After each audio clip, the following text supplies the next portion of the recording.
নলবাৰীৰ কালাকুছিত বিনামূলীয়া স্বাস্থ্য শিবিৰ সম্পন্ন। দেওবাৰে নলবাৰীৰ দক্ষিণ প্ৰান্তত অৱস্থিত কালাকুছিৰ পশ্চিম খাটাৰ কালিকুছি প্ৰাথমিক বিদ্যালয়ত এটি বিনামূলীয়া স্বাস্থ্য শিবিৰ অনুষ্ঠিত হৈ যায়। মুকালমুৱা জয়সাগৰস্থিত doctor B.R. Ambedkar memorial hospital and research চেণ্টাৰৰ উদ্যোগত আৰু নলবাৰী জিলা যুটীয়া স্বাস্থ্য সেৱা সঞ্চালকালয়ৰ নিৰ্দেশত অনুষ্ঠিত উক্ত শিবিৰটোত 2 শতাধিক ৰোগীক বিনামূলীয়াকৈ স্বাস্থ্য পৰীক্ষা কৰাৰ লগতে বিনামূলীয়াকৈ দৰৱ আদি প্ৰদান কৰা হয়। উক্ত শিবিৰটো আনুষ্ঠানিকভাৱে মুকলি কৰে খাটা কালিকুছিৰ গাঁও প্ৰধান প্ৰমোদ মেধিয়ে। শিবিৰটোত চিকিৎসক ক্ৰমে ফ্ৰান্সিছ দত্ত, নৱজ্যোতি মিশ্ৰ আৰু উত্তম দত্তই বিভিন্ন ৰোগীৰ স্বাস্থ্য পৰীক্ষা কৰে।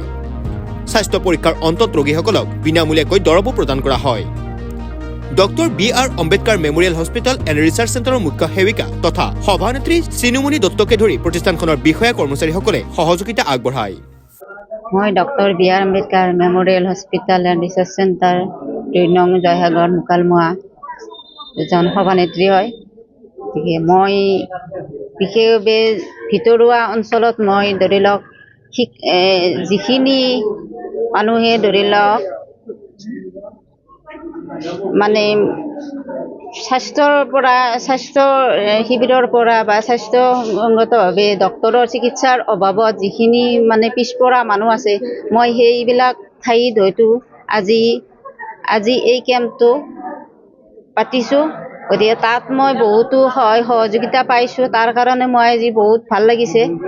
বিশেষকৈ ধৰি লওক এই পিছপৰা মানুহখিনিৰ কাৰণে যিখিনি মানে নিবনুৱা আছে বা ধৰি লওক দৰিদ্ৰ সীমাৰ তলৰখিনি হয়তো চিকিৎসাৰ অভাৱত কিছুমান বেমাৰত ভুগি আছে। গতিকে সেইখিনিৰ কাৰণে মই আজি বিশেষভাৱে সহযোগিতা আগবঢ়াম বুলিয়ে মই আজি এই বিনামূলীয়া শিবিৰটো আগবঢ়াইছোঁ। গতিকে তাত আপোনালোকৰো মই মানে সহযোগিতা পাই নথৈ আনন্দিত হৈছোঁ। আৰু আগন্তুক মানে 14/12/2024 শনিবাৰে আৰু এটা কেকানকুছিত মানে বিনামূলীয়া শিবিৰ মই মানে কৰাৰ কাৰণে প্ৰস্তুত হৈছোঁ। গতিকে তাতো যাতে আপোনালোকে সহযোগিতা আগবঢ়ায় তাৰ কাৰণে আহ্বান জনাইছোঁ। আজি নলবাৰী জিলা যুটীয়া স্বাস্থ্য সঞ্চালকৰ সৌজন্যত 713 নম্বৰ খাটাৰ কালাকুছি প্ৰাথমিক বিদ্যালয়ত doctor B.R. Ambedkar research and memorial হস্পিটেলৰ সহযোগত এটি বিনামূলীয়া স্বাস্থ্য শিবিৰ আৰম্ভ হৈ আছে। ইয়াতে আমি বিশেষকৈ মেডিচিন, তাৰপিছত অৰ্থলজি আৰু আয়ুৰ ডক্টৰ আনিছোঁ। সেই চিকিৎসাখিনি ইতিমধ্যে আমাৰ আৰম্ভ হৈয়ে আছে। উক্ত অনুষ্ঠানটোৰ সহযোগত এই আজি ন্যূনতম গৰীব অঞ্চলত তেখেতসকলে আহি আমাৰ মাজত যিখিনি স্বাস্থ্যসেৱা আয়োজন কৰিছে তাৰ বাবে সেই অনুষ্ঠানটোত আমি দীৰ্ঘায়ু কামনা কৰিছোঁ। আৰু প্ৰতিজন ৰাইজকে মই আপোনালোকৰ জৰিয়তে আহ্বান জনাইছোঁ, উক্ত অনুষ্ঠানটো সুচাৰুৰূপে চলাৰ কাৰণে সহযোগিতা আমাক আগবঢ়াব। আৰু doctor B.R. Ambedkar memorial and research চেণ্টাৰৰ গভ অফ ইণ্ডিয়া নীতি আয়োগৰ আণ্ডাৰত যি নিৰ্দেশনা আমি পাইছিলোঁ, তেখেতসকলৰ নেতৃত্বতে এই স্বাস্থ্য শিবিৰটো আমি চলাই নিয়াৰ কাৰণে এটা প্ৰত্যাহ্বান জনাইছোঁ। ইয়াতে আজি আমাৰ বহু ৰাইজৰ সমাগম হৈছে। ইতিমধ্যে আমাৰ স্বাস্থ্যসেৱা আৰম্ভ হৈছে।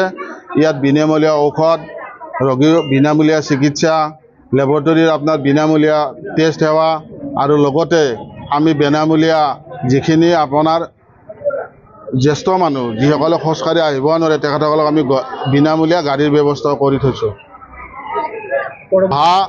এই অনুষ্ঠানটোৰ জৰিয়তে আমি দ্বিতীয়টো কাৰ্যসূচী ৰাখিছোঁ কেকানকুছি LP school.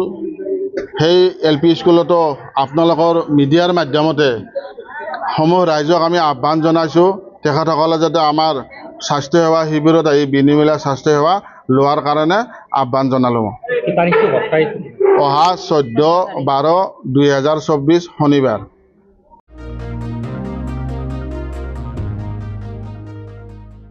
Stay informed, stay ahead. News Any 365.